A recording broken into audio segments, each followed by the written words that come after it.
terpercaya. Ex-Kapolres Ngada dituntut 20 tahun penjara.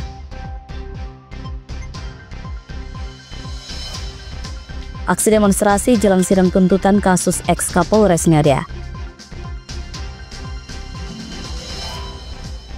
Ayah cabuli anak kandung terancam hukuman 15 tahun.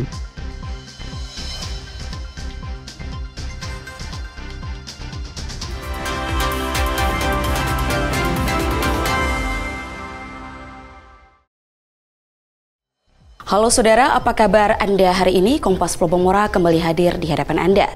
Selain 3 informasi utama tadi, tim redaksi kami telah menyiapkan sejumlah informasi penting dan inspiratif lainnya untuk Anda. Bersama saya, Caroline Wulandari, kita jalan Kompas Plobomora di Kompas TV, independen, terpercaya.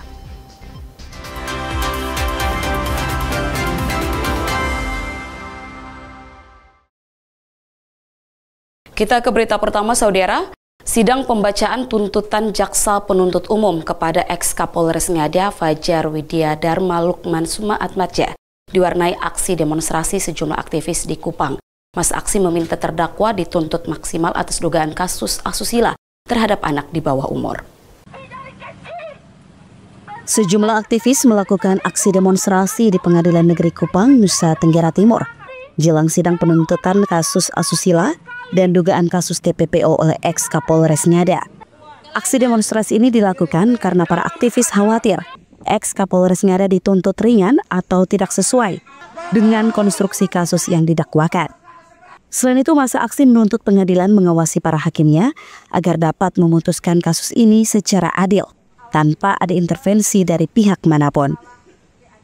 Kita datang secara langsung untuk mengawal jalannya persidangan hari ini dengan agenda tuntutan. Sebetulnya dari proses persidangan sebelumnya, kita cukup khawatir dengan berbagai proses pembuktian, terutama keterangan-keterangan ahli yang justru bukan pro pada keadilan korban, tapi justru pro pada konteks-konteks pembiasan yang justru merugikan korban. Nah, di sidang agenda hari ini, sebagaimana lazimnya peradilan pidana, tuntutan itu menjadi kunci. Hakim akan mempertimbangkan apa saja proses yang sudah dilakukan di pembuktian untuk kemudian divonis ya. Nah, ini yang kita selaku masyarakat sipil, juga teman-teman jurnalis tentu penasaran, tuntutan berapa lama pidana penjara yang dijatuhkan. Aksi ini berlangsung aman dan damai, dikawal ketat anggota Polres Kupang Kota. Masa aksi kemudian membubarkan diri usai tuntutan dibacakan oleh Hakim Ketua. Citos Natun, Kompas TV, Kupang, Nusa Tenggara Timur. Sorotan kedua, saudara, ex-Kapolres Ngada Nusa Tenggara Timur Fajar Widya Dharma dituntut 20 tahun penjara oleh Jaksa Penuntut Umum atas kasus asusila terhadap anak dan unggahan video asusila pada situs orang dewasa. Fajar terbukti melanggar Undang-Undang Perlindungan Anak dan Undang-Undang ITE.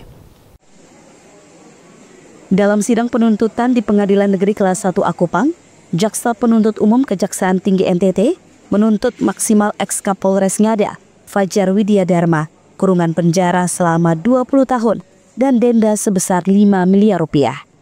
Fajar dituntut dengan pasal kombinasi, yakni pasal 81 ayat 2 Undang-Undang Perlindungan Anak dan pasal 45 ayat 1 jungto pasal 27 ayat 1 Undang-Undang ITE. Pihak Kejaksaan Tinggi Kupang menyebut Fajar juga dituntut membayar restitusi lebih dari 350 juta rupiah bagi 3 korban yang masih berada di bawah umur.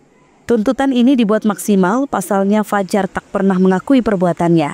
Bahkan kasus ini mencoreng institusi Polri serta membuat keresahan publik dan tidak mencerminkan sebagai seorang pimpinan. Sementara itu, tak ada hal yang meringankan Fajar. Nah, terdakwa itu sebelumnya telah didakwa oleh JPU, itu dakwaannya dakwaan kombinasi, yaitu dakwaan pertamanya pasal 81 ayat 2 Undang-Undang tentang Perlindungan Anak, atau yang kedua pasal 82 ayat 1, yang tadi kan 81 ayat 2, atau pasal 82 ayat 1 Undang-Undang Perlindungan Anak juga, atau pasal 6 Undang-Undang tentang Tindak Pidana Kekerasan Seksual. dan dakwaan keduanya pasal 45 ayat 1 junto pasal 27 ayat 1 Undang-Undang tentang Transaksi Elektronik. Nah, tadi berdasarkan dakwaan itu JPU itu berkeyakinan bahwa unsur-unsur dari pasal dakwaan ke-1 pasal 81 ayat 2 dan dakwaan kedua pasal 45 ayat 1 terbukti. Jadi dari dakwaan pertama itu yang terbukti itu pasal 81 ayat 2-nya, untuk dakwaan keduanya terbukti pasal 45 ayat 1 Undang-Undang ITE. Nah, berdasarkan dua pasal itu makanya kemudian JPU melakukan tuntutan pidana, yaitu yang pertama pidana penjara selama 20 tahun dan denda sebesar 5 miliar rupiah, subsidiar 1 tahun 4 bulan kurungan. Sidang selanjutnya akan dilaksanakan pada Senin pekan depan dengan agenda pembacaan pledoi oleh pengacara Fajar. Citos Natun, Kompas TV, Kupang, Nusa Tenggara Timur. Kita ke sorotan ketiga, saudara. Seorang ayah di Kabupaten Seram bagian Barat Maluku tega mencabuli anak kandungnya sendiri yang masih duduk di bangku sekolah. Aksi bejat ini berlangsung selama bertahun-tahun. Pelaku terancam hukuman 15 tahun. Seorang pria berinisial SK warga Kabupaten Seram bagian Barat Maluku kini resmi ditahan kepolisian setempat setelah terbukti melakukan pencabulan terhadap anak kandungnya sendiri. Korban yang saat ini duduk di kelas 2 SMK telah menjadi sasaran tindak bejat sang ayah sejak masih berusia 13 tahun. Kapolres Seram Barat menyebut tersangka SK melakukan persetubuhan sebanyak 1 kali dan pencabulan secara berulang kali terhadap korban. Ironisnya, setiap kali hendak melakukan aksi bejatnya, tersangka memberikan uang senilai 5 hingga 20 ribu rupiah kepada korban dan ancaman agar tidak memberitahukan kepada siapapun. Saksi-saksi ada 3 yang sudah diperiksa dan semuanya memenuhi unsur sesuai dengan ketentuan bahwa yang bersangkutan telah melakukan tindak pidana. Barang bukti yaitu 1 buah baju, 1 buah celana, 1 buah celana dalam. Akibat dari perbuatan yang dilakukan tersangka para kronologi di atas, tersangka dijerat dengan pasal 81 ayat 1 dan ayat 3 dan pasal 82 ayat 1 dan 2 Undang-Undang Nomor 23 Tahun 2002. Kasus ini terbongkar setelah korban menceritakan kejadian itu kepada ibunya. Atas perbuatannya ancaman hukuman penjara yang menanti SK minimal 5 hingga 15 tahun serta denda paling banyak 300 juta rupiah. Yahya Lating, Kompas TV, Ambon, Maluku.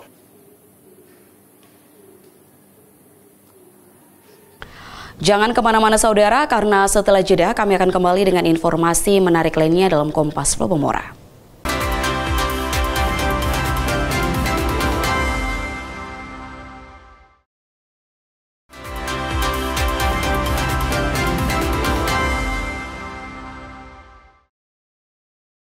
Terima kasih Anda masih menyaksikan Kompas Plobomora. Saudara, Polda Nusa Tenggara Timur membantu masyarakat Kota Kupang dengan membangun sumur bor. Bantuan ini menyasar wilayah yang sulit mengakses air bersih yang nantinya digunakan untuk kebutuhan harian dan kebutuhan pertanian.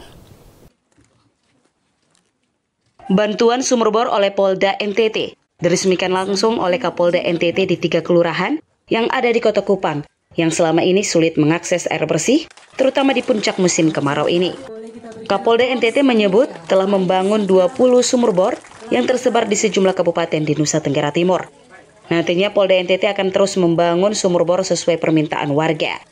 Sumur-sumur bor yang telah dibangun ini selain untuk memenuhi kebutuhan harian warga, nantinya juga akan digunakan untuk kebutuhan pertanian warga.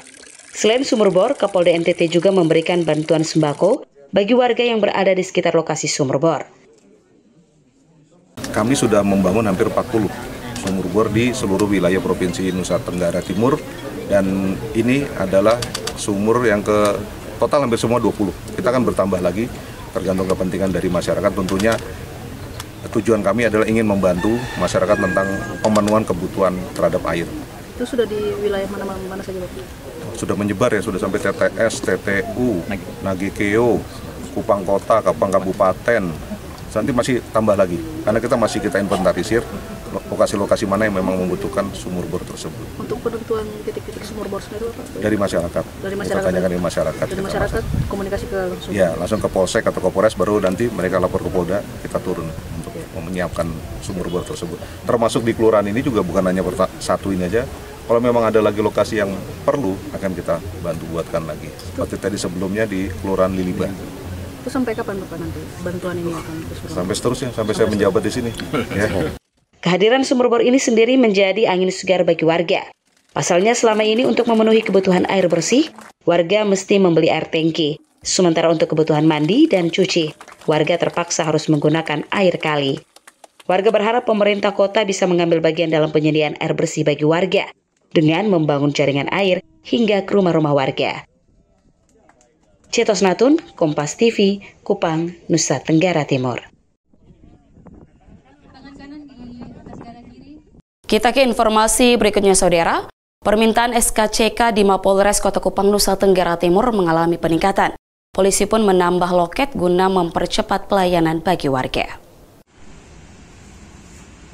Ratusan warga memadati loket pelayanan SKCK di Polres Kupang Kota, Nusa Tenggara Timur guna mengurus SKCK sebagai salah satu syarat mendaftar sebagai pegawai BUMN, pegawai P3K dan casis TNI. Warga mengaku pelayanan di loket semakin mudah dan cepat karena pemberlakuan sistem online oleh polisi pada tiap loket yang telah disiapkan. Kapolresta Kupang Kota menyebut tingginya permohonan pengurusan SKCK sudah terjadi sejak minggu kemarin. Karena itu polisi menambah loket pelayanan serta jam pelayanan yang sebelumnya hanya sampai jam 3 sore menjadi jam 9 malam. Tak hanya itu, pelayanan SKCK di Polres Kupang Kota juga dibuka pada hari libur. Hal ini dilakukan agar pelayanan makin maksimal bagi warga pemohon SKCK. Pengurusan paruah P3K. Tadi sudah daftar kemarin di Persisi Polri secara online. Ini hari baru mengurus SKCK. Pelayanan SKCK di Polres Kupang Kota. Baik. Berapa lama tadi? Sekitar 2 jam. 2 jam. Ya. Ada berbelit-belit atau seperti? Tidak ada. Pemberlakuan tambahan loket dan ekstra waktu ini akan berlaku hingga tanggal 22 September 2025 mendatang. Warga diminta untuk menyiapkan persyaratan agar mudah dalam pengurusan SKCK. Cetos Natun, Kompas TV, Kupang, Nusa Tenggara Timur.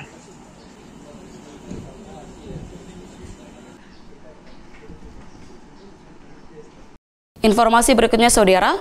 Menteri Pekerjaan Umum meninjau Sekolah Rakyat Menengah Pertama di Kabupaten Kupang. Menteri berjanji akan segera membangun bangunan sekolah yang khusus diperuntukkan bagi siswa-siswi tidak mampu. Pasalnya selama ini para siswa masih menggunakan bangunan sentra Evata milik Kemensos. Menteri PU Dodi Hanggodo meninjau fasilitas sekolah dan asrama Sekolah Rakyat Menengah Pertama atau SRMP 19 Kupang, Nusa Tenggara Timur. Kunjungan Dodi Hanggodo memastikan seluruh fasilitas baik di sekolah maupun asrama para siswa disiapkan secara baik demi kenyamanan para siswa. Selain itu, Kementerian PU akan segera membangun bangunan sekolah rakyat yang definitif di wilayah Kabupaten Kupang dengan target selesai pada Juli 2026 mendatang.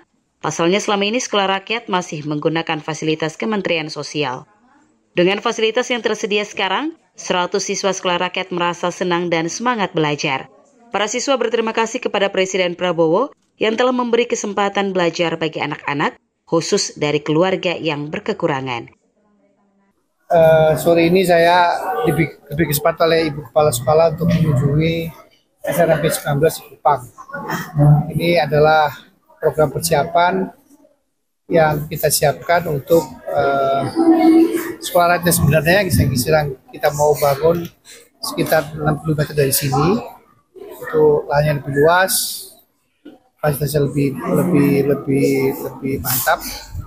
Ya, dari nanti Insya Allah Juli 2026 anak-anak akan pindah ke sekolah yang sebenarnya yang sekitar 60 meter dari sini. Di SMP 16 tadi disampaikan oleh Bu Kepala Sekolah ada 100 murid, 55 laki-laki dan 45 perempuan. Fasilitasnya sudah saya lihat sih bagus semua, baik yang asramanya, toiletnya, tempat ibadah, aulanya bahkan bagus, semuanya sudah maksimal. Ya, saya hanya berharap anak-anak termotivasi untuk belajar lebih giat, lebih tekun, dan lebih baik lagi. Sehingga harapan Bapak Prabowo agar anak-anak ini, walaupun mereka dari keluarga yang belum seperti kita semua, mereka bisa jauh lebih maju, jauh lebih sukses, tidak hanya bagi keluarga mereka, tapi juga untuk bangsa dan negara. Saya dari desa Kecamatan Sulamu, Desa Pantai Beringin. Sudah mendekati 3 bulan. Saya di sini sangat berbahagia dan sangat senang karena sini terjamin dapat cawan banyak dan makan terjamin. Setiap hari dapat snack terus, Pak. Harapan saya untuk Pak Prabowo, saya berturut terima kasih karena Bapak sudah mau kasih kami anak Indonesia sekolah gratis. Kami orang susah bisa sekolah di sini. Hingga saat ini baru terdapat 1 sekolah rakyat di NTT. Meski demikian, Kementerian PU menegaskan akan membangun sekolah rakyat di setiap kabupaten yang ada di NTT. Citos Natun, Kompas TV, Kupang, Nusa Tenggara Timur. Baik saudara, usai jeda masih ada informasi menarik lainnya dalam Kompas Flobamora. Tetaplah bersama Kompas TV.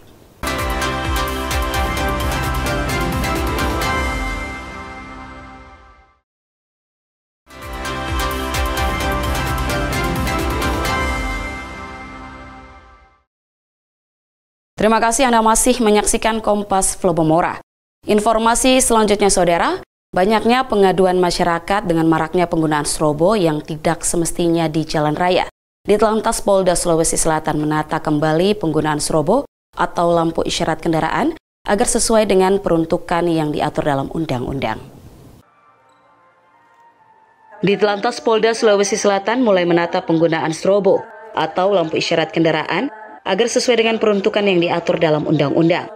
Langkah ini dilakukan menyusul banyaknya laporan masyarakat terkait maraknya penggunaan strobo yang tidak semestinya di jalan raya. Mengikuti arahan dari Korlantas Kepolisian Direktorat Lalu Lintas Polda Sulawesi Selatan, menegaskan penggunaan strobo hanya diperbolehkan untuk kendaraan tertentu, seperti ambulans, pemadam kebakaran, dan mobil jenazah. Dirlantas Polda Sulawesi Selatan Kombes Karsiman juga akan membatasi kendaraan anggota yang memiliki strobo dan sirine, serta kendaraan penggawalan sesuai dengan aturan yang dikeluarkan. Bang, ini kan ada juga dari Korlantas menjelaskan untuk penggunaan strobo segala macam itu. Kalau untuk dari Korlantas Polda Sulawesi seperti apa? Kita tetap menyesuaikan perintah dan arahan pimpinan untuk strobo ataupun sirene dan protokol kita gunakan betul-betul dalam keadaan darurat. Kalau memang pengawalan dilakukan, kalau tidak buru-buru kita tidak menggunakan suara-suara yang tidak penting. Tapi kalau itu darurat dan harus digunakan demi menyelamatkan nyawa orang lain, demi kecepatan, tujuan untuk menangani kasus, kita tetap lakukan itu. Tujuannya untuk percepatan pelayanan kepada masyarakat dan tidak mengganggu masyarakat yang lain. Kalau untuk proses sosialisasinya seperti apa? Nanti kita sampaikan kepada masyarakat baik lewat medsos maupun lewat langsung. Para kasar menyampaikan kepada pengguna jalan agar tidak menggunakan sirene dan strobo itu, dan kepada kami, pada anggota lantas juga kita batasi hal-hal mana yang bisa kita berikan padanan untuk pengawalan dan menggunakan strobo, mana-mana yang tidak boleh, jelas aturannya dan sudah disampaikan oleh Pak Kakor Lantas secara nasional. Dengan penataan ini diharapkan lalu lintas di Sulawesi Selatan dapat berjalan lebih tertib dan masyarakat merasa lebih aman di jalan raya. Rama Pratama, Kompas TV, Makassar, Sulawesi Selatan. Informasi berikutnya saudara, memperingati Hari Ekologi Sedunia, Wahana Lingkungan Hidup menggelar Karnaval Budaya di Kabupaten Sumba Timur. Karnaval Budaya Sumba pada 20 September menandai peringatan Hari Ekologi Sedunia. Dikawal pasukan berkuda, ratusan peserta Karnaval Festival Bumi Nusantara menyusuri jalanan protokol di kota Waingapu. Dimulai titik start dari Taman Sandalwood hingga finish di lapangan Pahlawan Waingapu. Karnaval ini melibatkan pelajar serta paguyuban yang menampilkan kreasi pakaian dari bahan daur ulang maupun yang menggunakan bahan-bahan alami seperti dedaunan maupun kulit kayu, seperti yang ditampilkan oleh salah satu suku, yakni suku Umbukoba dari Desa Delo, Kecamatan Wewewa Selatan. motif adat Sumba Timur. Apa saja yang ada di dalamnya? Ada di dalamnya ada Garuda Pancasila dan juga di sini ada memoli. Ada juga memoli ini melambangkan kebesaran seorang perempuan Sumba, dan juga ada dari sini dikenal dengan Sandalwood. Kalau rumah adatnya bisa dijelaskan? Ada rumah adat juga, karena di Sumba Timur ini rumah adat itu sangat penting sekali bagi orang Sumba Timur. Ibu, harapan Ibu dengan hari ini, Hari Keadilan Ekologis, harapannya apa? Harapan saya ke depan supaya kita harapan ke depan supaya tetap memberikan momen seperti ini, melestarikan dan harus terus melaksanakan Sumba Timur untuk lebih baik Indonesia. Selain karnaval, di lapangan pahlawan juga ditampilkan permainan khas masyarakat Sumba Timur, yakni Kuaja Manula, yaitu para peserta berkuda sambil melempar kayu lembing menuju target. Kegiatan ini digagas oleh Wahana Lingkungan Hidup untuk merespon perubahan iklim serta kerusakan lingkungan akibat eksploitasi alam yang berlebihan. Andi M. Yusuf, Kompas TV, Sumba Timur, Nusa Tenggara Timur. Informasi berikutnya, Saudara, memperingati hari ulang tahun ke-27 Jemaat Gemit Joar Penkase menggelar turnamen volleyball Joar Cup 1 2025. Turnamen ini bukan sekedar olahraga atau perlombaan, tapi sebagai wadah menjaring bakat sekaligus memupuk tali persaudaraan. Sebanyak 30 tim bola voli putra dan putri dari berbagai daerah ikut ambil bagian dalam Open Turnamen Volleyball Joar Cup 1 2025 yang digelar di lapangan voli Kelurahan Penkase Weleta, Kecamatan Alak, Kota Kupang. Turnamen ini resmi dibuka pada Senin sore 22 September 2025, diwakili pejabat Sekda Kota Kupang, Ignatius Erlega. Turnamen ini bukan sekedar ajang olahraga atau perlombaan, tapi sebagai wadah untuk menjaring calon atlet, sekaligus memupuk tali persaudaraan dan keakraban di antara sesama.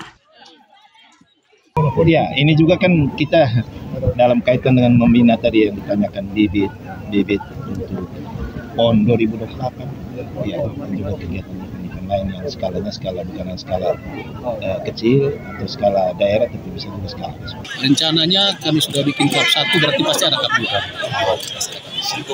Hadiahnya sendiri seperti apa? Kalau untuk hadiahnya, untuk sementara ini kami langkah awal dengan total hadiah 22 juta. Ya, harapan kita ke depan bisa meningkat lagi, sehingga juga dapat memberikan motivasi kepada semua tim-tim yang ada untuk turut hadir dalam momen ini. Kegiatan ini juga sekaligus menjadi ajang penggalangan dana untuk pembangunan kembali gereja Zoar yang rusak akibat dampak badai Seroja pada tahun 2021. Panitia menyediakan total hadiah senilai 22 juta rupiah bagi para pemenang. Selain memperebutkan hadiah, para peserta juga diharapkan menjunjung tinggi sportivitas serta memupuk persaudaraan dan keakraban melalui turnamen ini. Tim Liputan, Kompas TV, Kupang, Nusa Tenggara Timur. Saudara, informasi tadi sekaligus menutup perjumpaan kita dalam Kompas Flobomora hari ini. Tetaplah bersama Kompas TV, independen terpercaya. Kita akan segera bergabung dengan Kompas TV Jakarta untuk mengikuti acara selanjutnya. Saya Karolin Landari bersama seluruh tim redaksi Kompas TV Kupang, pamit undur diri, sampai jumpa.